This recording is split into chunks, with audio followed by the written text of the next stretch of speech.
lies the remains of Pio Gama Pinto. Pinto was a dedicated socialist, journalist, Pan-Africanist, freedom fighter, and a son of Kenya.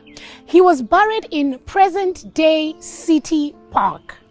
On the 24th of February, different member organizations from the Kenya Left Forum met to commemorate his death. I came to Nairobi in 1964, and we heard of Pinto's death in 1965 when we studied too. It pained us, even as children.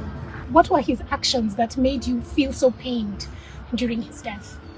Pinto was a portrait of liberation. A person who spoke on behalf of us, talked about a nation that benefits its people, came out in the open to talk about equality, talk about dignity of our people.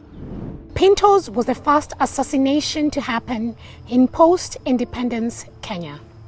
He founded Sauti ya KANU and Pan-African Press and was at the helm of both publications.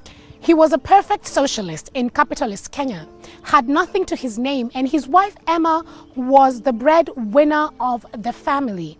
His family home was a gift from an admirer. He was one of those Asians who got so deep in the Mambo struggle. Kumbuka wakati the Mambo Central Council was formed in Kiburi House, which is today neglected and it should be reclaimed. Pinto was there in terms of Nairobi, supplying arms akina Nakagia, na akina Kubai, and he was detained during the times of World War. He was the agent of the entire movement against Kenyatta Pingineko. And that's why he was the first person to be assassinated by the new regime. Kumbuka, he is still the same person who was sent to be hide the Lumumba Institute. He was a freedom fighter, organizing and arming Mau Mau rebels in Kenya. He also backed other liberation movements in Africa and was against land grabs in Kenya. Pinto broke the apartheid rules that were imposed by the colonial British government to segregate people by entering European hotels in Nairobi and Mombasa in the early 1950s and refusing to leave until being forcibly removed by the police. These bold statements by Pinto and his friends helped lead to the subsequent abolition of these draconian laws on non-whites. According to his brother, Rosario da Gama Pinto, Pio received frequent death threats and was even aware of a plan to kill him by prominent politicians. Although disturbed by the plot, he carried on as normal until his assassination.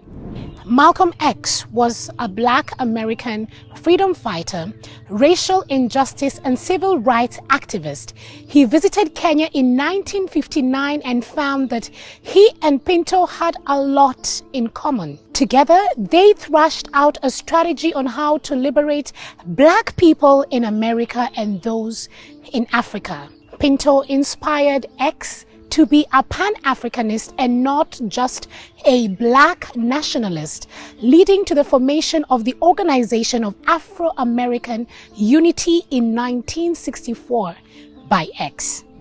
3 days before Pinto X was assassinated on the 21st of February 1965 in New York. And just like Pinto, he had also received threats to his life. Both were seen as a danger to the powers of the day by speaking out on the injustices and atrocities of the status quo. Malcolm X and Pio Gama Pinto were both visionaries whose destinies intertwined to leave an indelible mark on history.